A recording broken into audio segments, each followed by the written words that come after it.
Hi, welcome to my podcast, Becoming a Cut Flower Grower. I'm your host, Lydia, and I'm here to share my year of growing and selling cut flowers. I'll be giving you the lowdown on everything I'm doing and sharing all the highs and lows, the good times and the inevitable disasters, all in real time. Join me on my cut flower journey, starting right now. Hello. Welcome to Friday's episode. It is the 1st of August. In fact, it's just gone midnight, so it's kind of actually the 2nd of August, but I'm calling it Friday's episode. And I'm going to try and be really positive and cheerful and upbeat, even though I've had a really rubbish few days since I did the last episode. And I've been really flat the last few days. And I think it's partly because I don't have a wedding on this weekend. So all this kind of energy that I've had in July, well, all the energy from June onwards, really, like this huge run up to it. And then this is the first weekend where I don't actually have a wedding to do any prep work for.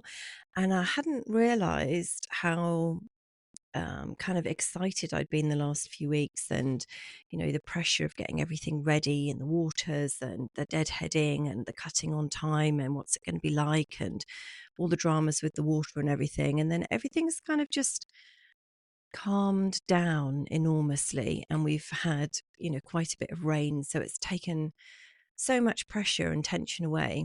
And I think I've realized this week that I really can't function without extreme levels of pressure, because I just went really flat this week and I've missed selling things. And yeah, it's just been a bit meh, really. And yesterday we had rain kind of on and off all day, and it was very frustrating.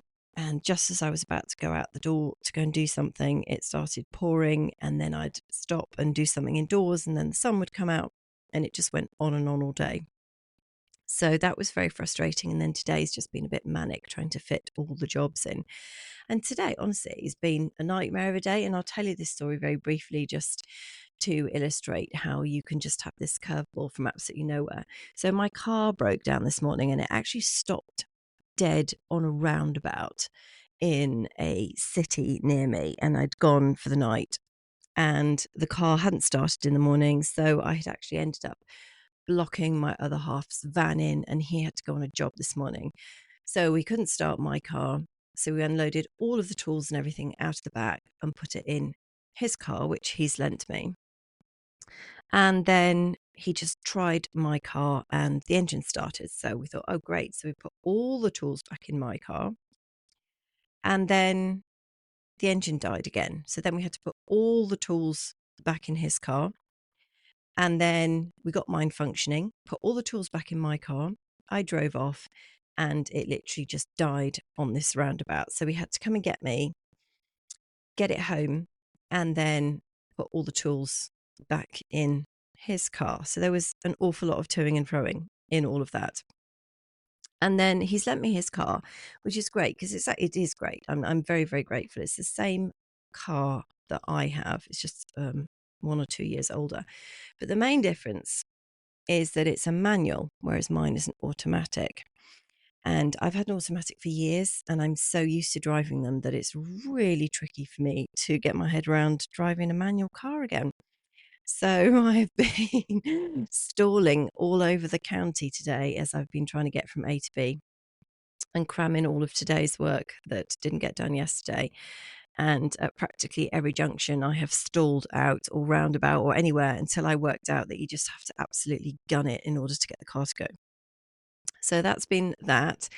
And then the boot doesn't open with a handle on the boot. You have to pull some little plastic thing by the driver's seat. And I mean, yeah, first world problems, but it has my head just did not get wrapped around that. So I'd get out the car, go to open the boot, can't open the boot, go back to the driver's side, pull the little lever, go back to the boot, go back to the passenger door, lock it, because there's no central locking with a button. So you have to put the key into the door, and then realize that I need something else from the boot, and then go around to the boot, realize there's no handle, go back to the driver's side door. So you get the picture. So it's been that all day long. So hopefully he'll still have a clutch by the time I give him the car back. But we'll see what happens over the next couple of days. So I think the other thing, why I've been feeling a bit meh this week, and I don't want the podcast to be sad or miserable because I've got some exciting, um, relatively exciting seed purchase news for you, but I just feel like my marketing is really subpar at the moment, and I feel like I'm letting all the flowers down because I'm not cutting and selling everything that's on the plot. And I look at everybody every day and I think, you're so beautiful. Where am I going wrong in selling you? Like, what is it? Because there's nothing wrong with the flowers. So it's me. And what am I doing wrong? I feel like I'm making a terrible mess of it. And I feel like I'm not making these connections with florists, and I just don't know exactly what to do about it because, everybody's so busy and I don't want to be like a crazy stalker and just hassling people to buy my product, because that would just be weird and I don't want to creep anybody out. But at the same time, I'm thinking, how am I going to get these beautiful flowers sold, because I'm just messing it up at the moment. I mean, how are florists choosing where to buy their flowers from? Like, is it the flowers themselves? Is it the price? Is it the grower? Is it the vibe? Is it how they're grown? I mean, just what is it? I'm going to have to do some more research and be brave and try and get some answers, because at the moment I just feel like I'm letting my flowers down. And yeah, it's not a very nice feeling that, there's so much time and effort goes into it. And obviously it's no good if you can't sell it. And clearly at the moment, I don't feel like I'm doing a very good job of it. And I wasn't on the plot when a florist wanted to come and have a visit on Wednesday, which I was really gutted about. I was in the middle of trimming a box parterre, and I saw the message, and my first thought was, oh, Lids, just drop everything, just literally just down tools, drop everything, go and see her. And I thought, I can't, because normally I clear up and tidy up as I'm working. And on Wednesday, for some reason, I decided to just do one job consistently, which is trim everything and then do all the clearing up at the end, instead of just constantly flitting between two different things, and then you kind of lose your rhythm.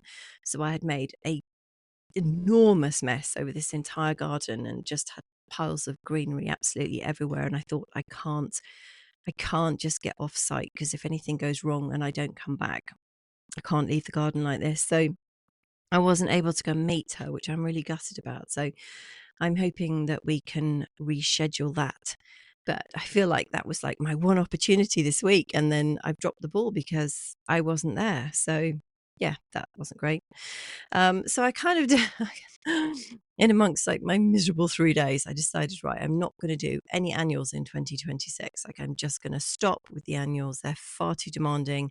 And I was thinking, do I want to have another spring in 2026 like this one, which has just been pretty awful, and lots of things have just hit the skids, friendships, and it puts strains on all kinds of relationships. And when you look at the return at the end of the month, you think, gosh, is it really worth it? And I know I'm in my first year, and it's all a learning curve, and it's this, that, and the other. But um, I just found that I did kind of throw myself into it so fully that I just dropped lots of other balls and kind of missed most of this incredible summer that we've had. So I thought, right, executive decision as the chief executive of this enterprise, I am not growing annuals in 2026. And then what happened? I went and bought zinnias, and then I went and bought Sweetpeas. So clearly that's gone out the window. But I think, in my defense, I think even if I don't technically do annuals, I feel like I should just do zinnias and Sweetpeas regardless, because they're gorgeous. And I have ordered a zinnia called Isabellina, which is like a creamy yellow color. And I'm just so in love with the ones over in the States. I just can't believe how amazing they are. And this one is hopefully something gorgeous. And then in the sweet peas, which I'm going to grow sweet peas every year until I die, because they've just been like one of my highlights of this year. I haven't sold every stem by far. In fact, I'm quite disappointed because I was hoping to sell the entire plant. So rather than just the stems, I thought, because I think the plants are stunning and I love the way that the stems curve and twist and move, and these gorgeous little tendrils are coming off, and the foliage just seems to stay lovely. There's something about legume type flowers. They're just beautiful, beautiful plants. And I had visions of selling the entire plant, just cutting it off the fence pallet and selling like 6 foot worth of plant, which I just thought would have been stunning, going up arches and tumbling over things. And that has not happened. So I have ended up enjoying them, and they are just incredible. And they're planted on the entrance to the plot, which is these double gates, aka a fence panel cut in half for my dramatic double gate entrance. But the point is, the scent is just absolutely phenomenal, and it just hits you. It's gorgeous. So 100% growing them next year. So I've bought 3 varieties so far, and I know I'm going to end up buying an absolute ton more, but I've bought some called King's Ransom, which is like a corally apricot colour. I've got Emily, which is pink, and then Castle Wellen, which is a kind of pale apricot colour. But I'm going to definitely buy some more White Swan. That's the one I've grown this year, and it really is very, very, very pretty. I'm not sure about the bluey mauve ones. I'm just not sure. I think I'm going to stick to the more traditionally weddingy colours for the sweet peas, because I think the sweet peas have lent themselves very well to the weddings that they've gone to, because they've got that whole very pretty, frilly, soft thing going on. And then I was wondering, as I was driving around struggling to change gear, whether I should do something completely different this year, like still next year, still with the cut flowers, obviously, but just do something crazy, like have a color theme, or just grow 3 types of flowers, or something similar, to try and rein in my tendency to just grow 50 different varieties, which has not been useful.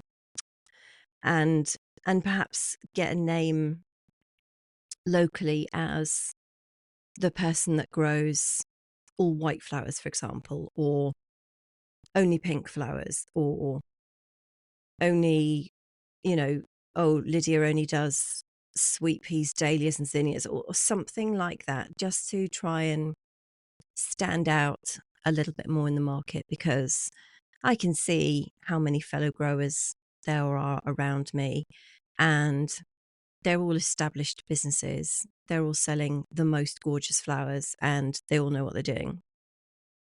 So I feel like it's a bit of a challenging market. And I think instead of trying to grow lots of kind of smaller volumes of things, maybe I should just go really big on, say, 3 things. Like I don't even know how I choose 3 things, to be honest, actually. No idea, but maybe 5 things, and just hone in on those things and just do them spectacularly well, if that's possible, and not do many annuals, or at least if I do, just do it differently so that I can just focus really well. Do you see what I'm saying? Just like, so kind of make more of a niche for myself. That's what I'm wondering about. Maybe this is just a bit of a phase that I've been going through this week, because it just feels like anything that could go wrong has gone wrong this week. And maybe next week will be different, and I'm selling for a wedding next weekend, and so I'll be back on that exciting, yes, this is amazing, and I'll be cutting all these different varieties thinking, oh well, I'll definitely grow this next year, and maybe this plan will go out the window. But it's just something that I've been thinking about, because I know what I'm like. I get very excited about all these different things, and before you know it, I'll have bought a dozen different types of seed, and then just be absolutely bogged down in the minutiae of that, when I'm not sure it's a good idea. We'll see. So this weekend, now that the fence posts are in to support the fence panels need to go up around the new turf lifted area, and the chicken wire needs to go down. We're going to go and fill up the water bowsers first thing tomorrow morning. Even though we had quite a bit of rain yesterday, it's nowhere near enough, and we've got a hot spell on the way, apparently. Nothing like we've had before, but I don't want it to come at a time when the dahlias are all doing their thing. And I also need to make an area for Shirley Bassey and her baby or babies who haven't arrived yet. They're due, I think, Monday or Tuesday. Need to make a special area for them so that they can get out and enjoy the sunshine in safety without being frightened by anything nasty coming along. So there's plenty to do this weekend, and that's in addition to watering and deadheading and cutting the odd things, because my heleniums are looking a bit not at their best. So the first flush, the remains of the first flush is just finishing really. So there's a bit of deadheading to do because the plants are just sending up so many new shoots, and I want to maximize those. And yeah, so plenty to be getting on with, and I hope that you have. I think that is going to be it for me today. Sorry if it's not not the most exciting episode I've ever done, but honestly, I just feel really flat, and I need to be selling more stuff, and then I will be a bit more chipper, I think. So I hope you have a wonderful weekend, and I hope you can bear to come back and join me next Tuesday. I'll try and be a bit more cheerful, actually. And I hope I'll have more to tell you on Tuesday. I guess it goes like this sometimes. But anyway, have a wonderful weekend, and please come back and join me on Tuesday.